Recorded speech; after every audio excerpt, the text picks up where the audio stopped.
Uh-huh, uh-huh. What's up, what's up, what's up, y'all?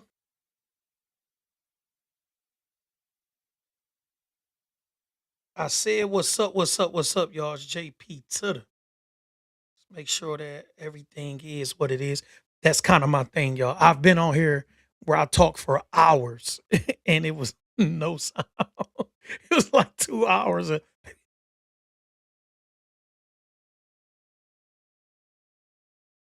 Yeah, we got.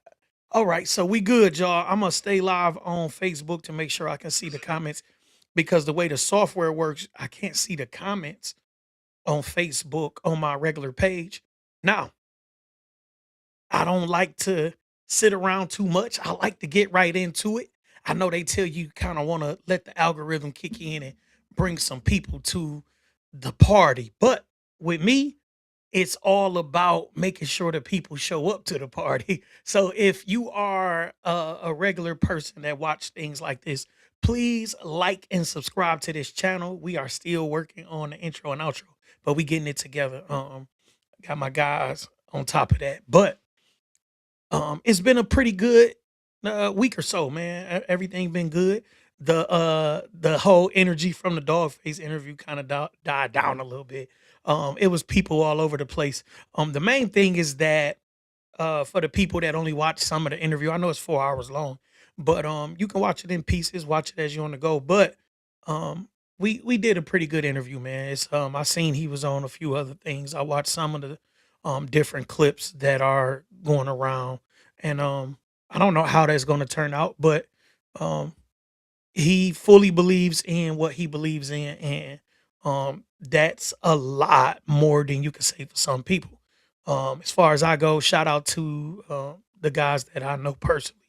Hopefully they work it out, man. One thing about me, I've had my issues in the streets and on the internet, and things could go either way. Like sometimes we work things out, sometimes, we need to meet up somewhere and handle it, physically. And other times it can go other ways. But all in all, we all men, we handle things like men. Now, I'm not here today to talk about that. I'm here today because a lot of stuff has been going on, and I have found time to catch some of the things. So today I watched the Jay-Z interview like a lot of other people. And the interview was what's the word? It was, I wouldn't say it was uneventful. I mean, it's Jay-Z, and the thing about Jay-Z is that he don't pop out all the time. So with him not popping out all the time, it gives us something to yearn for a little more. And with that, we may have not gotten what we wanted to get from a Jay-Z interview. Right now people want tea. Like I don't really understand how much tea you want from a 60-year-old, but a lot of us we really want tea. And it's crazy because people are so um like they just want all of the negative energy, y'all. We are at a place in our society that anything that's positive, we kind of shun a little bit, and we look for something negative to incite us a little bit. And the internet has us doing that. Like we could see somebody with tremendous talent and we'll just, oh, that's nice, scroll like or whatever. We see a fight, we sharing it, and vice versa. Something that's, tearing us down. We It's kind of human nature. So it's just something that you have to be conscious of and that you try to avoid in your own life, that you're not giving so much light to negativity. And I know a lot of people were introduced to me over the last week or so, and that came at light of a negative situation. But if you look at most of my content, that's not really what I'm on. So when you look at somebody like Jay and you hear the way he holding a conversation, he's holding a 60-year-old conversation, and we want him to be the 30 whatever year old he was that got, had the back and forth with Nas. And at 60 years old, I'm pretty sure Jay not really into a back and forth with Nas. Like, you know what I'm saying? Like, he even said it in the interview, like, man, Nas is a pretty good guy. Like, and that's what, you don't even know.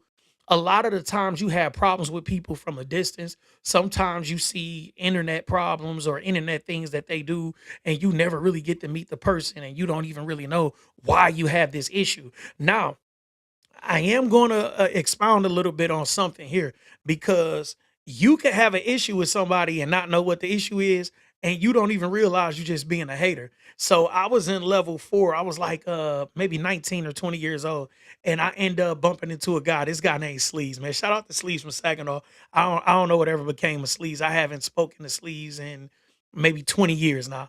But at the time I was probably like 22, 23. Sleeves and I had became pretty close. Sleeves was teaching me how to play poker because I was housing these poker games and couldn't play. So basically, I was just a bank because I had a bunch of, I had a bunch of cash on hand in prison. That could be stamps, goodies, whatever.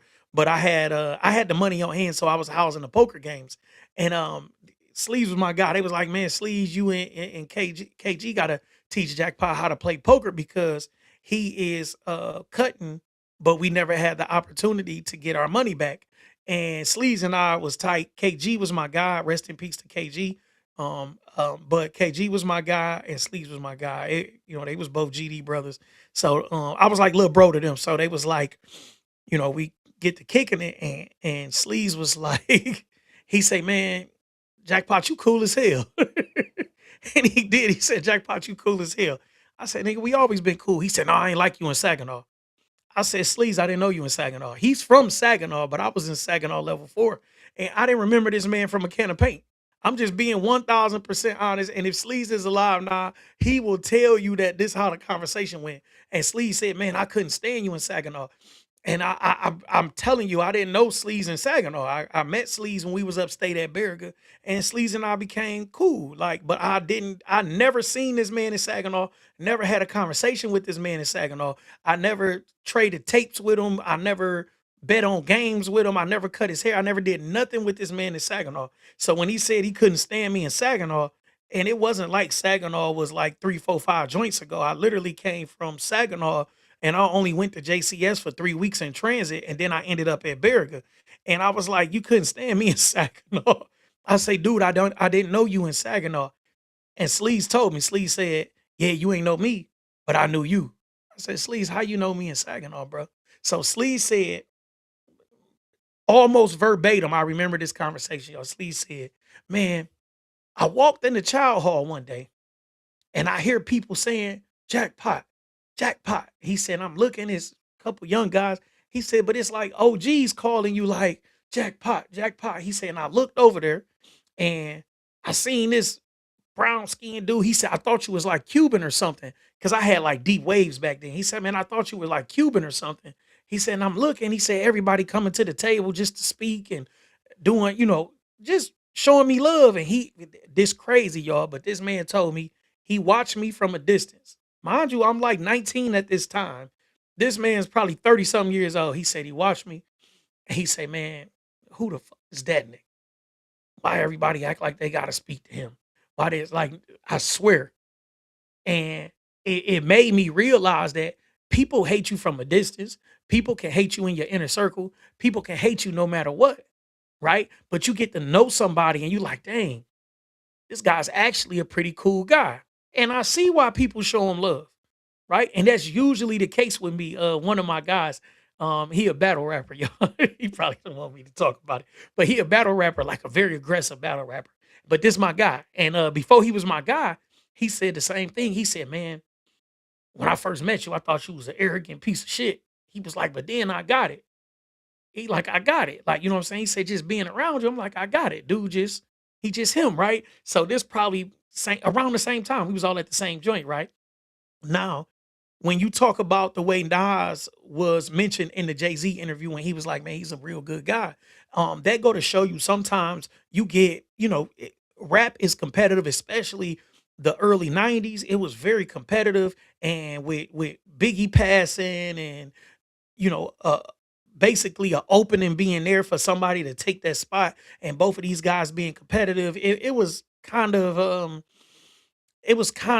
forecasted that they would bump heads eventually. So it was different things that led to that. But once he actually got to meet the guy and be around him a little, he like, dang, dog, kind of all right. And you start seeing a lot of yourself in these guys, like, dang, he just been through the same type of stuff I've been through, or he just whatever. Now it can go the opposite way where you think somebody is a kindred spirit and you get around them and be like, man, this guy's really a weirdo. So it can definitely go a whole nother way where you get around somebody and your whole idea of them just like, man, this dude a weirdo. So I've actually had a rapper from the city that I looked up to like as a teenager, like, dang, this whatever. So behind the scenes, they did something that was kind of snakish to me. And even if I see them, and I do see them kind of often. I just seen them probably a month or so ago. And when I seen them, it was just a head nod, right? And it's not that I don't want to be in the same room with them, but you get around people and you start to they start to become human to you, and you don't like that version of them. When you are around people and you don't like, you start seeing them for who they really are, or things start to happen and you start to realize, like, even though this person is talented and they start doing little stuff, and you like, okay, that's why the talent never got to where it should have been, because maybe they don't think as well as you would hope they would think. And then you start to see them slime ball the people around them. You say, okay, so I see why other people haven't given them opportunities, or I see why this. So for Jay to mention Nas in the way that he mentioned him, it shows you that, man, I rock with dude, and that's something to say. As far as whatever they had going on, and I didn't feel like that was something for the interview or something for the camera. So his issue was, he didn't feel like the Kendrick and Drake battle was really good for hip hop, and he's feeling like at this point none of those type of big battles are. And what people are saying is that, okay, it was good for you. Why isn't it good? Times have completely changed, y'all. Times have completely changed. And whether we want to attribute the East and West Coast, whatever, to Biggie and Pac death is one thing. But in reality, times have gotten so bad to where it doesn't even have to be anybody from your crew. The way that people pick sides now with battle rap, or with rappers, you know, having issues online and different things like that, you have people with these blind senses of loyalty that will do something to a rapper in your just because I love you, just because I rock with you. And you don't even realize it, like, dang, man, the back and forth is leading to a bunch of BS. So I get where he was coming from. Like, it was different then. We could have verbal, we can go back and forth without it turning into violence, even though there were some instances of violence. A lot of the issues in the 90s was that the rappers were still in the streets. So you get somebody like a Big L. Big L didn't get killed because Big L was rap battling, or it wasn't that. He was still in the streets, and his brothers and the different people that were around him were still robbing people and committing different type of felonies and other crimes, and things were happening around him, and you didn't escape fast enough to get away from it. At this point, you have rappers that are like multi-platinum rappers that are still around street guys, and I mean, like around them every day, that are getting into things, that are still having backyard dice games and garage dice games and basement dice games and different things like that. And some of this stuff is becoming a, a very risky situation. I was trying to find the right words, but it's literally like Russian roulette as you go out here and perform. And it's just a different time. It's it's kind of sad the way that everything is kind of panning out for rap, and just having a heated exchange where it used to be we can have a heated exchange, throw some words on wax, go back and forth, whoever make the best diss raps win. You got battles like Jada Kiss and Beanie Siegel. That was a classic rap battle that I didn't not that I know of anybody got hurt or harmed, right? That was a really good rap battle. And same thing goes for a Jay and Nas or a different thing like that. Um, where you get these rap battles, even the D Block versus G Unit or whatever, Dipset and whoever they go, these are good battles, and we can have healthy battles. But when it gets to the point where it's threatening and life threatening, and even to the point where you got Drake pressing charges and all this other weird stuff, and it's like, dude, let's get back to the music. The main thing is that Jay's 60 years old. Jay has a pretty good he got a pretty good idea of what the culture is, but I'm 41 and most of the rap culture is not for me. Like so at 41 I understand that this is a young boys game. So those guys are 20, 24, 25 years old. They can have most of this shit, right? I don't want no parts of it. So I'm not running around telling them what to do. I know that the people that I like are the people like Benny the Butcher, those guys, Pusha T and Malice, Jay, the people that I listen to are of a certain ilk. And I'm not worried about what the young guys are doing. NBA Youngboy don't make music for me. That has nothing to do with me. Blueface, he don't make music for me. So the stuff that's going on with that part of the industry, I have no type of opinion about because I'm not listening to it. Now, my kids may turn on something in the car, but by the time I get control of the radio, I want to listen to Mozzie or something. So a lot of the stuff that's going on has nothing to do with me. Um, where you know my taste is a little different. So the guys that's, closer to my age and making music for the guys that's closer to my age, we not worried about where a lot of this stuff could go. And even though Drake and Kendrick are pretty much my age, um, M I'm not really, like, sitting on the edge of my seat waiting for either one of those albums. I'm just being completely honest. The guys that listen to the type of music we listen to, we not really waiting on a Kendrick album. I listen to it because it's culturally, um, relevant or, we have conversations about it, but I'm telling you, I'm not sitting around waiting for a Drake album or a Kendrick album. Now if Benny drop next week, then I want to hear that. Even if Fab drop, right? Fab been around longer than both of these guys. If Fab drop next week or Jadakiss drop next week, I want to hear that. But I'm not dying for a new Drake album or a Kendrick album. So everybody has their own taste in, everybody has their own opinion of what's relevant. But to me, um, just being honest, neither one of those guys are like the top of my, "Oh my god, I can't wait." If Nipsey drop an album right now, I wanna hear it. The Mozzie and ESTG project was dope.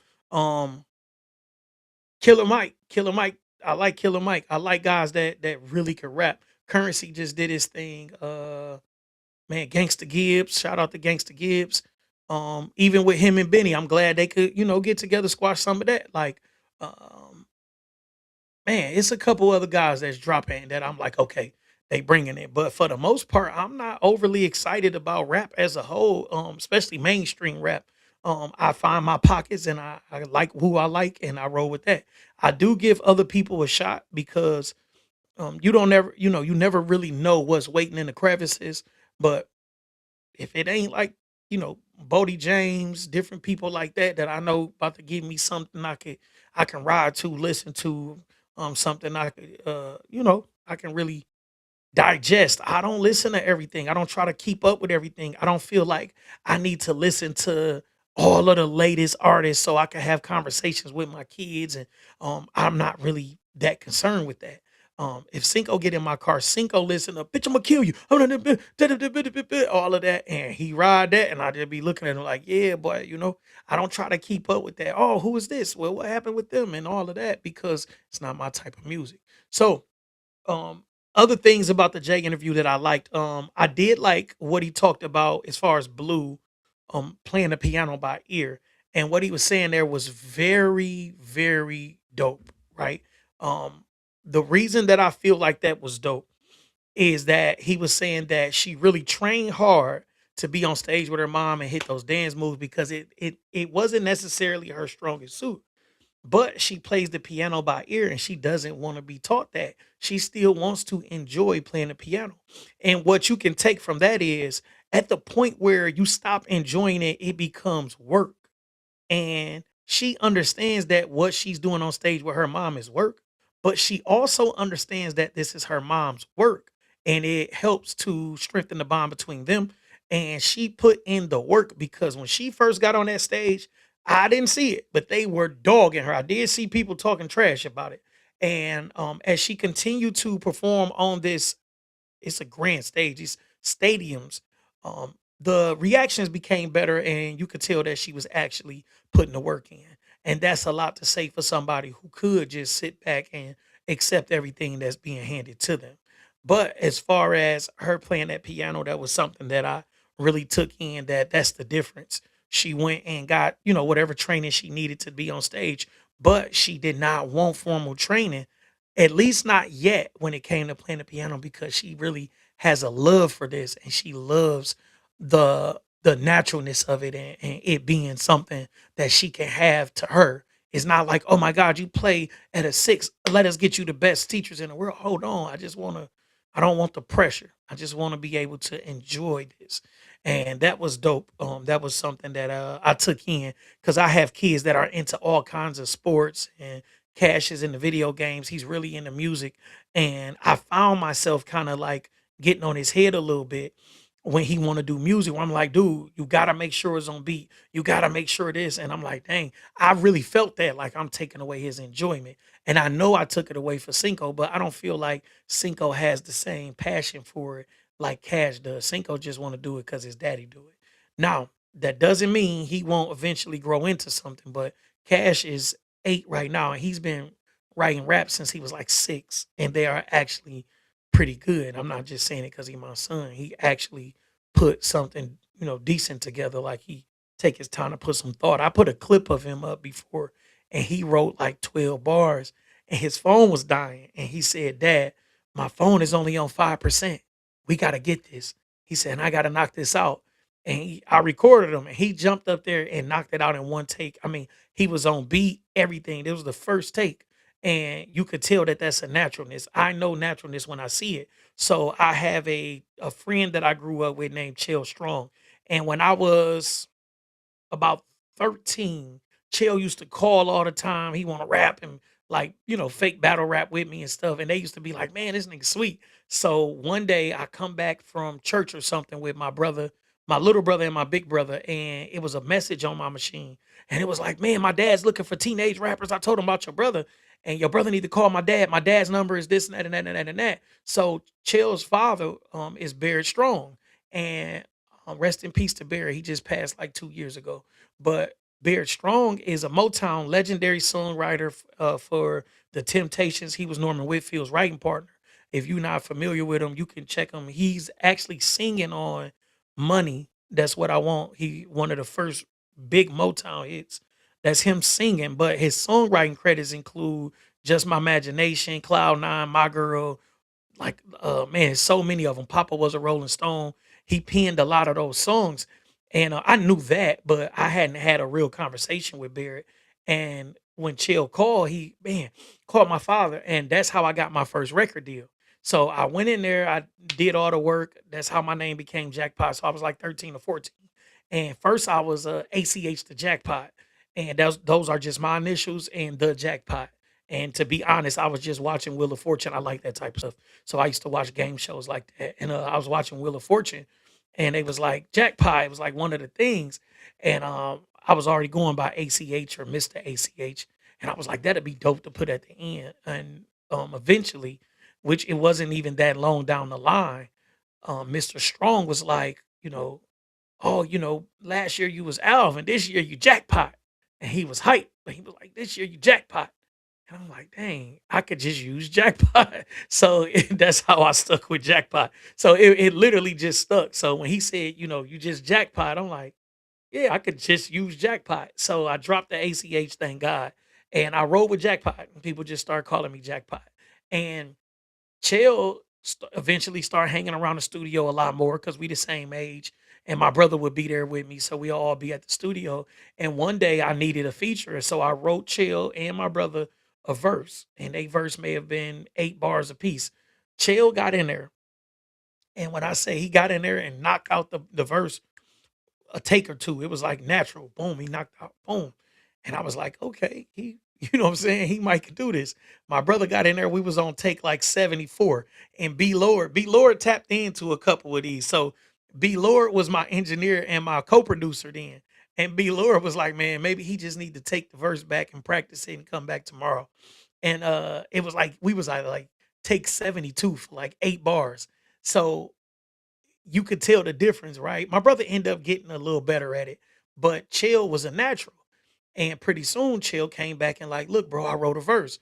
I said that's straight, but you don't have it, really in bars. You just got it kind of all over the place. So I showed him how to write in bars. And eventually Chill started to do his own thing.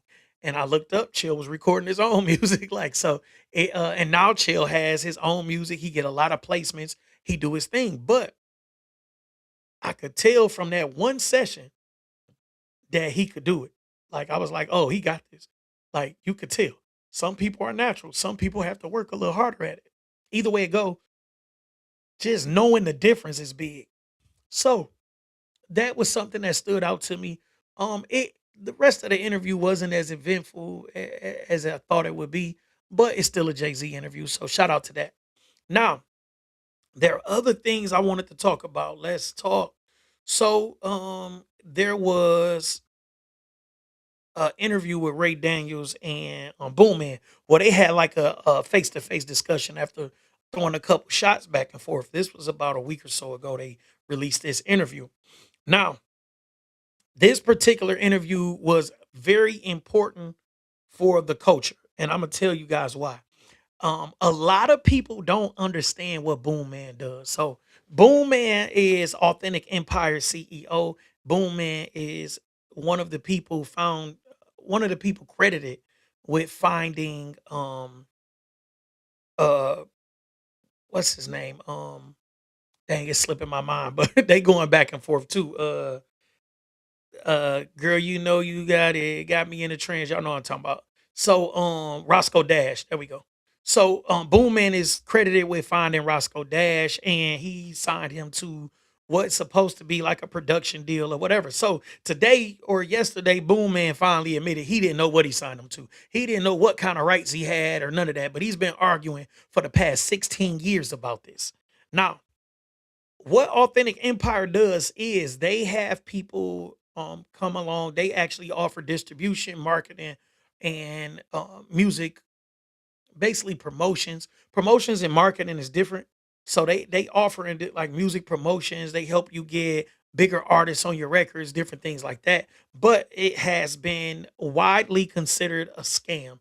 And I also consider it a scam. If you don't know, I also do music. Check out some of the music on the channel. And I have dealt with the Boom Mans. I'm not him personally, but the people that's like him. So Ray Daniels is a music executive who has been credited with different artists like Usher and man, it's a bunch of artists. He got plaques all over his walls, and these are major artists. So when you talk about the two having different opinions and calling the music business something else, I'm going to break it down to you. So Ray Daniels is about 90% correct about Boom Man not being in the music industry. And I'm going to tell you why. Although I make music, I don't consider myself being in the music industry. I do have certain connections with certain people. I have had certain meetings. And I'm telling you, I'm not in the music business. I have not um, cemented myself in that particular industry. And I'm going to explain the difference. So, what Boom Man is doing is taking advantage of artists who don't really know any better. And the way that he's doing it is he has had some semblance of success in the music industry. Like he like we just talked about with Roscoe Dash. He did help find Roscoe Dash and he did have him under some type of contract and he did get some type of rights that he was able to sell and actually make some money from. So he is uh he does have certain connections. When Ray says you're not in the music industry, what he means is you don't have the power to make anyone a star. That's why you're spending your money, spending your money, spending your money. If you had the power to make anybody a star, you could walk them into certain doors and make something happen. You could do this and that. You would survive off of points, and that's a different hustle. You would sign artists to whatever type of deal and get 10%, 20%, 30%, 40%. That's a different type of deal. So when he says you are not in the music industry, it was certain people like, how you not in? And then I even seen Boom Man posting pictures with other executives and trying to act like these are how am I not in them?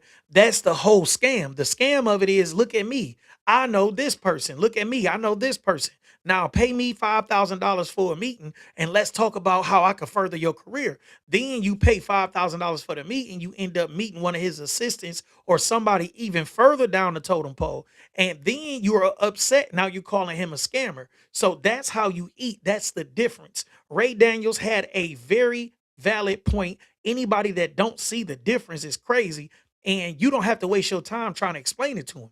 Ray Daniels is eating off of points, although he will offer other services, carte LeBlanc, or offer artists certain packages.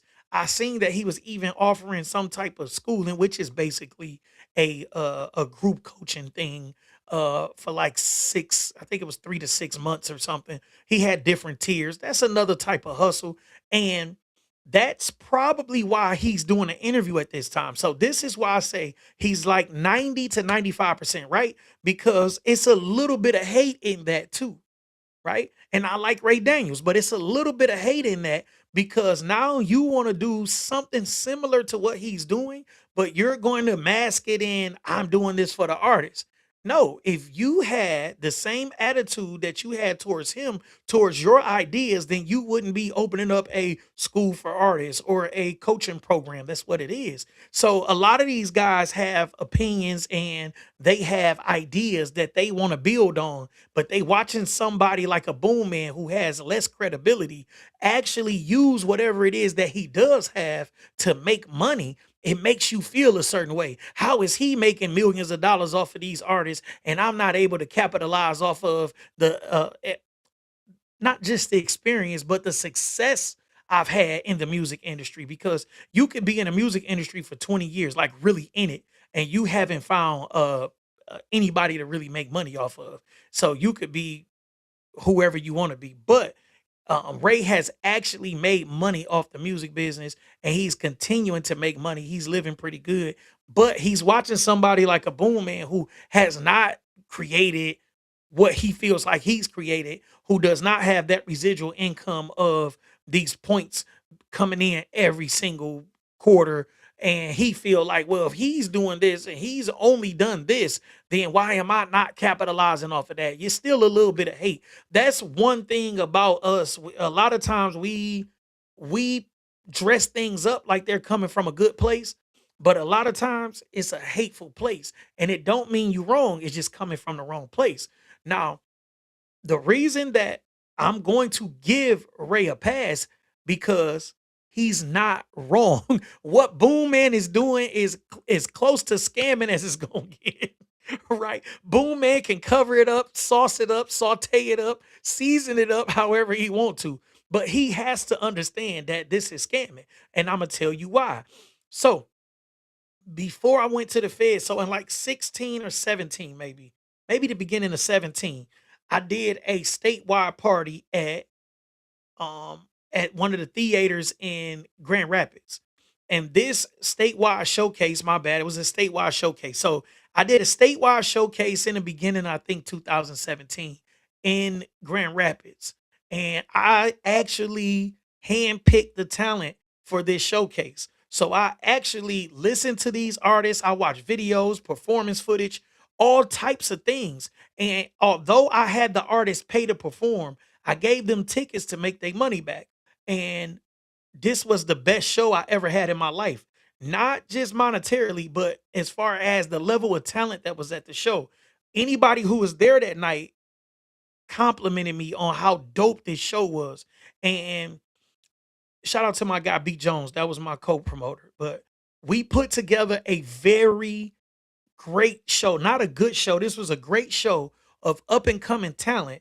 And everybody in the building stayed to watch everybody else because it was that level of performance.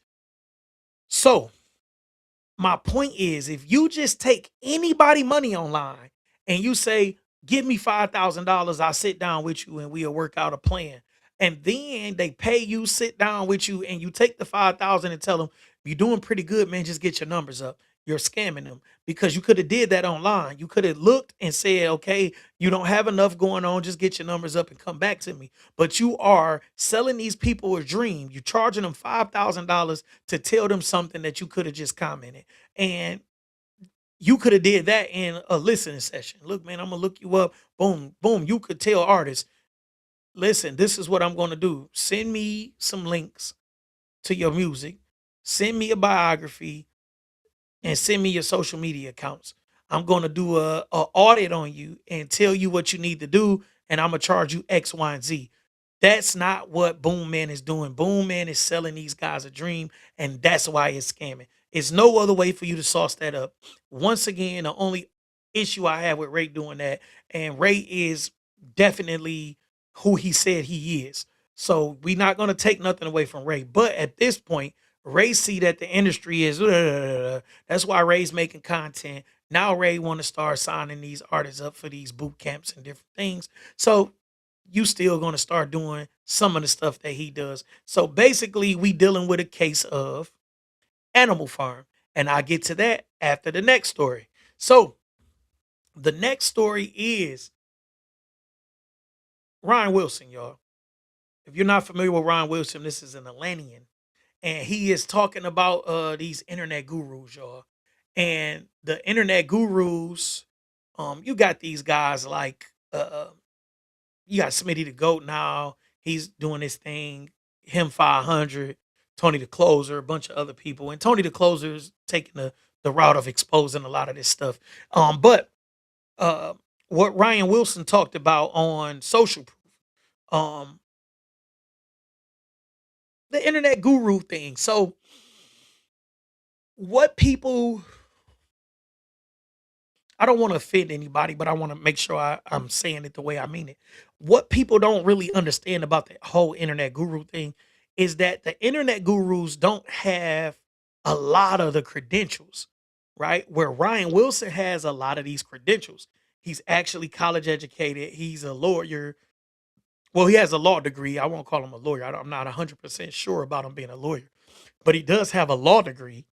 And he's actually making money by going out and doing what he says he does, right? So the internet gurus tell you that they do a certain thing, and then they just charge you to come and tell you how to do the thing that they say they do. So they could say, hey, I'm a ad specialist or whatever, and they're going to tell you, yeah, I made 100 million last year, but they probably spent 95 million in ads, and that's his point. These people are selling y'all jalopies. They telling y'all, well, I do X, Y, and Z, I do this, and I want to say that much respect to Ryan, and I it's about the same. That's why I'm doing these stories back to back. Ryan is basically about 95% right.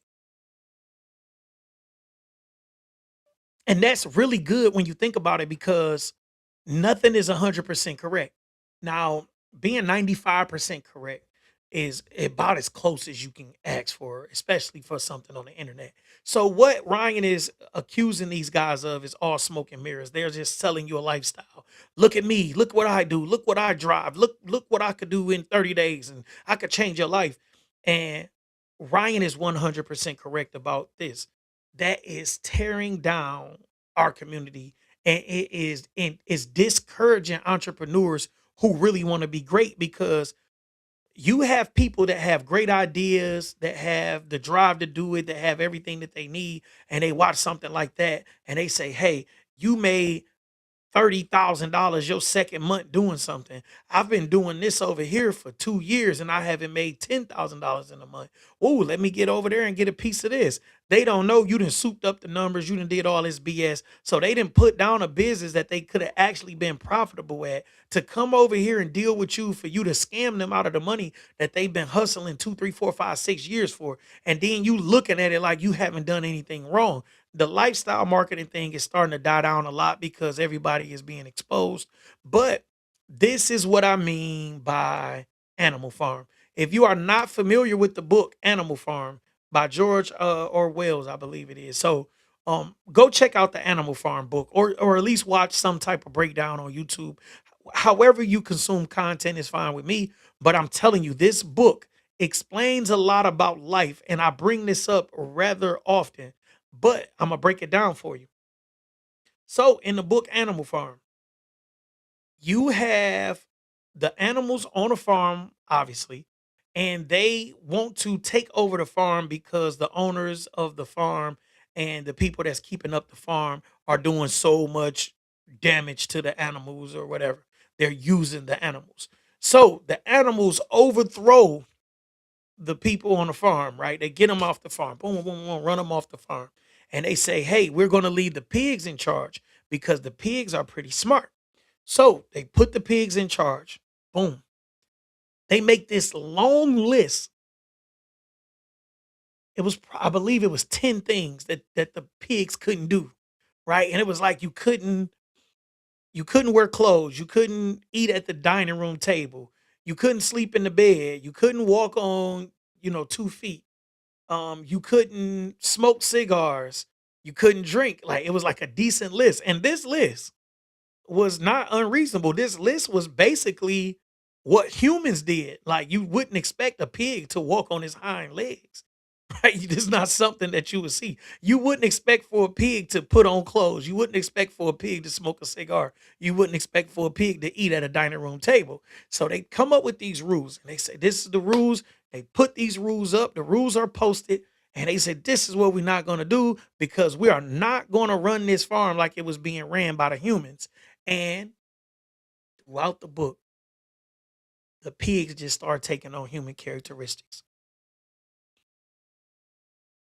By the end of the book, the pigs were exactly what they ran off the farm. They had become the humans.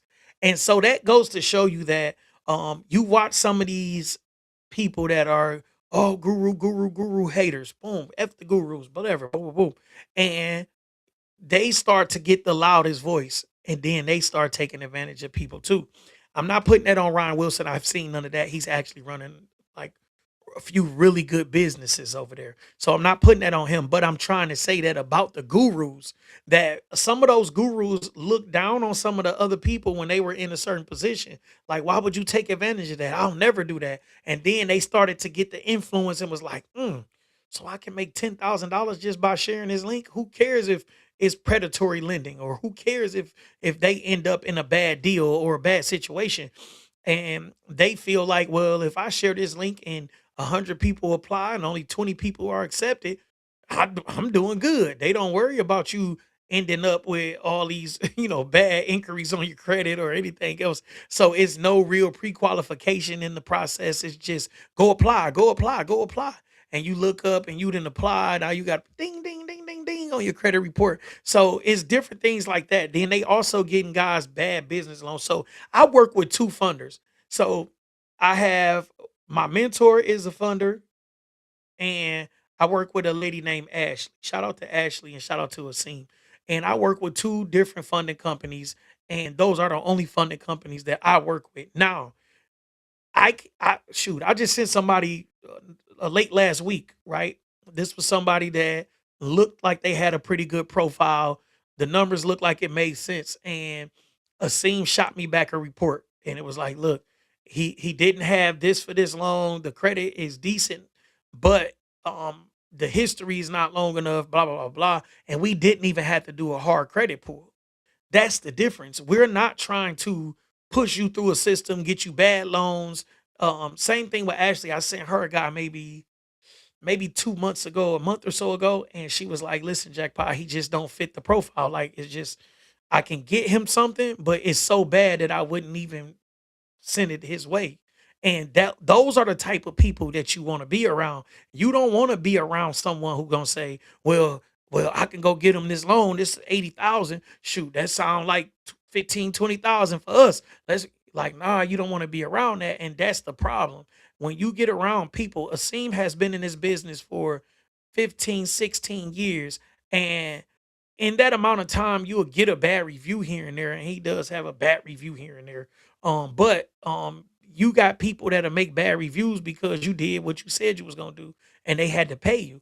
So this is that type of industry. But in all, Asim has not been accused of doing anything like not, taking somebody money, not doing the service, doing this and not doing that. So you have to consider who you dealing with. And Asim has made millions. And when we talked last week, he basically was explaining it to me. He was like, JP, you don't have to be a guru to make this money. Not only did we talk money, and I don't think he'd have a problem with me doing this. Just so y'all, I know the people that know me know, but this is my guy, Seem Sharp, right? So this is how we do business, right? We do good business, right? Man, I can't click on the thing, but basically, he's sending me receipts from some of the more recent funding is more boom. So it's probably best I don't do that. But that's a receipt. He's showing me what it was, what we did funding for, things like that. And in this business, you have to trust to a certain extent, right? So I deal with credit repair, I deal with business credit. Now I have a tax team and I deal with business funding, right? So in my business, I meet people online. And in meeting people online, you have to be a decent judge of character. So, because we're dealing with all types of information, and not only that, where I'm sending you to somebody like Asim or Ashley to get funding, I don't ever want you to say, man, I went to get funding and then my identity was stolen. So you can't trust everybody, but you develop relationships. I've been dealing with these particular people for years, right? So we've made money together for years and I trust them, right? I trust them more than some of my friends because my friends, I'm not sure you've ever dealt with the type of money that we've had to pass back and forth, right? I have another mentor, my tax mentor. Her name is Ariana. So with Ariana, I have to trust that she is who she say she is. But beyond the trust, I went to a meeting somewhere and there was tax specialists in there. They was asking me something about software. They was like trying to sell me something. I was like, well, I've already bought everything that I need. I'm a service bureau now. And my mentor, he was like, "Oh, who's mentoring you?" Because we do mentorships and all that. And I was like, Ariana Frank. And he was like, "Oh my gosh, she's so great." All you got is your reputation. Right. And so even this year, we've done a lot of revenue this year, like hundreds of thousands of dollars. Right. This is my third year of doing taxes, and we've done hundreds of thousands of dollars. Right. And in doing this, I've had to trust Ariana at a certain point. Then my team had to trust me. Like one of my preparers, I just had to send her 50 some $1,000s, right?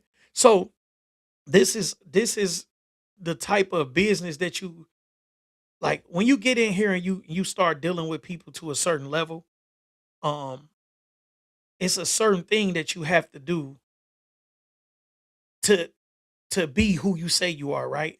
So with me, being who I say I am, I'm just showing receipts. So when I move further in this conversation, it's not like who are you to have this conversation?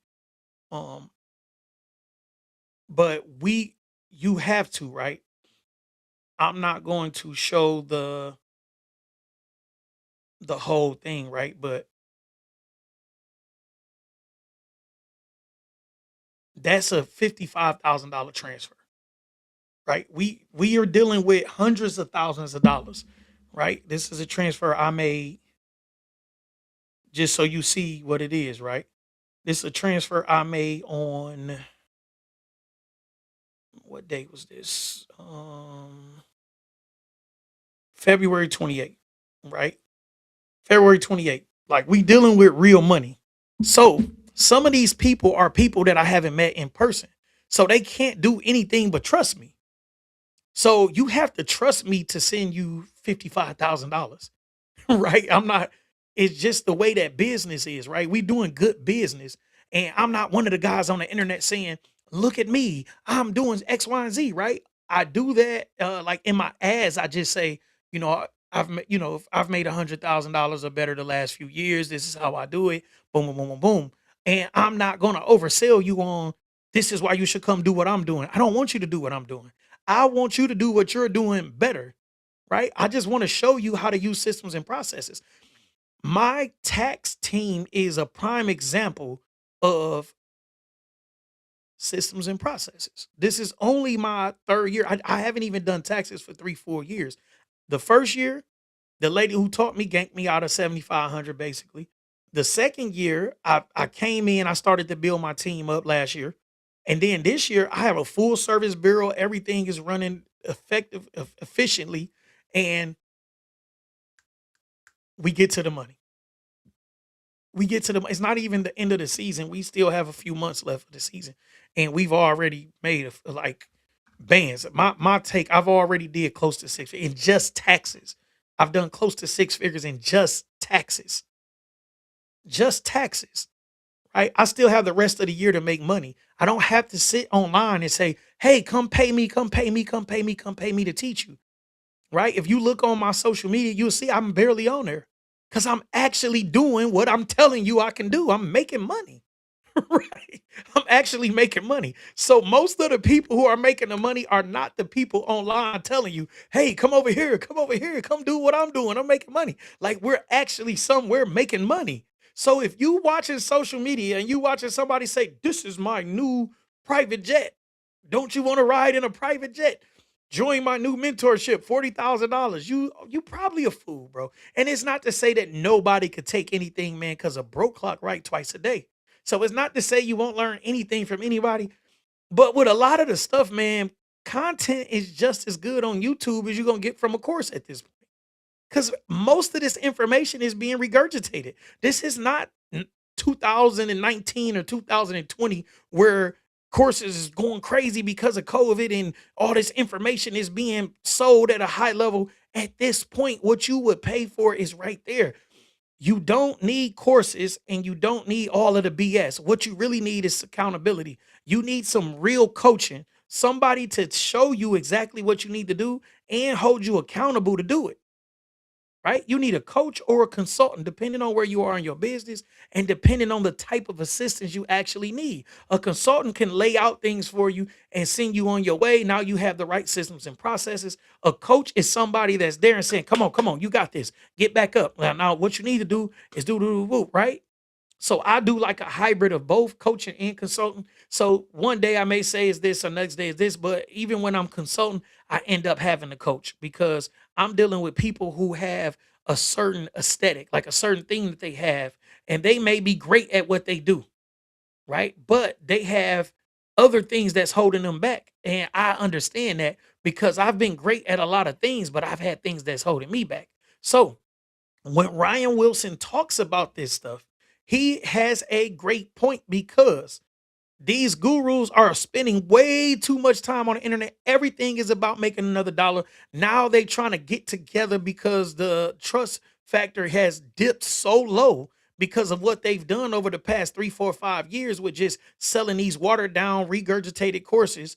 And all they doing is repackaging the information, giving it back to you. All these webinars are trash. It's a bunch of the same information because most of these guys don't have a college education. They don't have a law degree or they don't have they not accountants, they're not CPAs. So you get people that's like even on YouTube, right? So JT from Pocket Watching with JT is a real CPA. He's a real accountant, a real like he actually has the credentials. So even though he do like exposés and do a bunch of that, he has the credentials. So what he's telling you is I have a real office where I actually do this, right? He has a real office where he actually does this.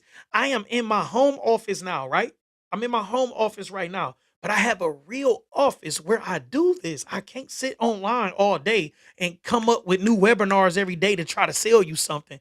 At some point, the community has to be, they have to wake up. At some point, we have to wake up, y'all. We have to wake up.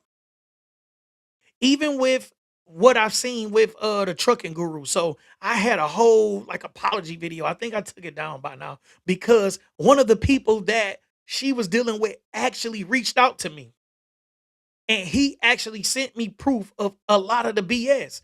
I just didn't come on here because I don't want to go back and forth, y'all. Right? A lot of these people are selling y'all dreams and BS.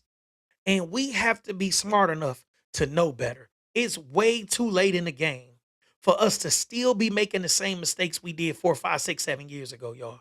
If people are just sitting online every day, like we just talked about the gurus, we just talked about Boom Man, and people that's like them, that's sitting online and all they doing is showing out for the community online. And oh, go join my community, go do this, go do that. Why are you still buying into the BS? Why are you still spending 30, 40, 50,000 dollars on something that you can go look up on YouTube for free because you think you're going to skip the line and you're not going to have to do the work? You're still going to have to do the work. You're still going to have to do the work. And there are some cases of success in these programs because those people were willing to do the work. They're willing to do the work. It takes work. It takes work to go to school and get a degree. I know I have three of them. It takes work to be a certified public accountant. You have to be certified. These people are not certified in anything for the most part. They are basically taking the same script they've been using over the past 4, 5, 6, 7. Some of these people are taking scripts that have been used for 50, 60, 70 years, and they are just rewriting them and they are selling y'all a bunch of BS. And when Ryan Wilson said this hurts our community, it kills our community because we have people that actually have viable businesses that you are taking away from their business to come and scam. They are scamming us. Now, people don't want to spend money with me because you scammed them. I answer my phone when people call all the time because I never want to have those issues. I have one guy that just paid to join my coaching program about a month or so ago. Now, I did end up like getting kind of busy. So we had some things where we was like, I didn't really miss any personal meetings with him, but I missed some of the group meetings. So I just extended the program and said, listen, y'all, I missed a few weeks. I'm going to cancel the next cohort and I'm gonna work with y'all throughout that time. And that's what I did. So now we have a meeting this Thursday and the next 3 Thursdays to close out this group coaching cohort. But with this particular person, they are not answering the phone. They not answering the text. They not doing anything. And I'm like, dude, if you were doing all of that and just felt like this wasn't for you, I wouldn't mind giving a refund. But for you not to answer the phone, answer the text, do all of that, and I don't know if you're busy, whatever you got going on, I'm not issuing a refund if I don't get um, any type of commitment from you. But these are he's not making an issue at all, and he and I talk. But there are people that do this and then say they scam me because they didn't get what they was trying to get out of it. Like you have people that may pay you $5,000 for coaching and think that you supposed to do it. Like, nah, yeah, I charge $100,000 to do it. I charge $5,000 to coach you through it. That's a difference. But you have to explain that in the beginning. Don't oversell yourself because you want to get a couple dollars. Now, all of these instances, right? All of these instances, um, a lot of these guys don't even know what they're selling. I'm telling you, they're literally working with some of the same people to put together their sales scripts, to put together their webinars. They couldn't even tell you what they selling. And that go back to Boom Man with Roscoe Dash. He didn't even know what rights he had. He had been arguing about what rights he didn't have. And recently they showing he apologized. Oh man, I apologize. You didn't even know what rights you had. You are not in the music business. Like you're not. Even with Roscoe Dash, you hit a lick. A broke clock is right twice a day. But if you were in the music business, you would know what rights you have. You would know because you'd had this deal done two, three, four, five, six, 7 times over in 16 years. You would understand what the deal consisted of. This is what Ray Daniels was talking about, right? This is what Ray Daniels was talking about. I'm not jumping all over the place. I'm actually tying all of this together. So when you have somebody like Ray Daniels with industry experience and he's making money off residuals like um copyrights and different things like that and songwriting credits and management credits, whatever. He's getting his points. So he may have 2 points on an Usher record, 6 points on something else, whatever. And he's making his money like that. He's saying, boom, man, you're scamming people who don't understand that you're not in the business. They believe you can help them get in the business that you're not even in. That's what he said. It's not what I'm saying. But he's saying what you're doing is scamming because you're telling these people you could do things that you can't do, at least not at the price point that you're making these promises for. So The word of the day is get with somebody that can actually get it done, y'all. Check them track records and make sure you know who you're sending your money to. That's all I have to say for today. I'm trying to limit this one to just an hour. I'm very busy this week. I got so much to do, but I gave y'all an hour. Tomorrow I may give y'all another hour. It just depends on what I watch and how passionate I am about it. Y'all enjoy the rest of y'all day, and I'll talk to y'all later.